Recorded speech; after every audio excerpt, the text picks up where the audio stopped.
Hi, here we are with the SQA National 5 Mathematics from 2018, paper 2, and we're going to have a wee go at questions 8 and 9.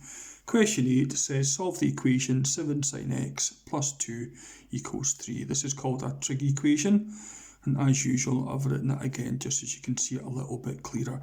Now we want to boil this all the way down to sin x equals something, okay, so we can do a shift sign.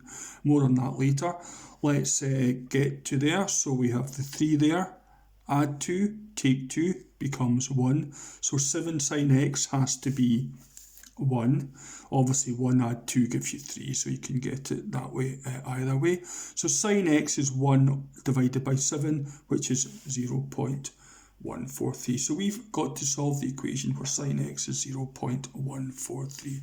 It's a bit helpful if you know what the sine curve looks like. It starts off there, goes up to 1 at 90 degrees and come back down to 0 at 180. So obviously there's an x value here for which the sine of x is 0.143 on the way up, and one over here where the sine of that angle is 0.143 on the way down. And remember, this is symmetrical about 90. Okay, so you do a shift sign, put that into your calculator, make sure you're on degree mode, by the way. Shift sign of 0.143 gives you the angle of 8.2. So the sine of 8.2 is 0.143.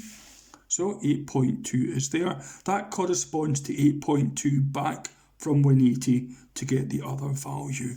So x is 8.2, or 180 take 8.2, which is 171.8. So these are your two answers, 8.2 and 171.8. Let's go to question 9.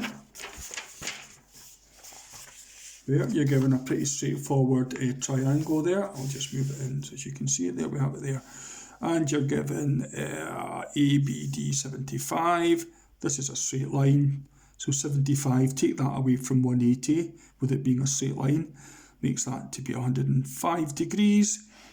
And that's 20, BC is 20. Then it says calculate the length of D to C. This is a sine rule question. Okay, so CD over sine 105 is 20 over sine 37. Okay, so what's the sine of 105? 0.966 apparently.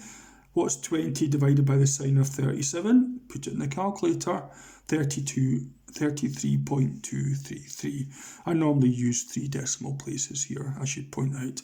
How do you get CD in this situation? You multiply these two and put it in the calculator again, and you get a final answer of 32.1, and I've rounded the final answer to 1 decimal place.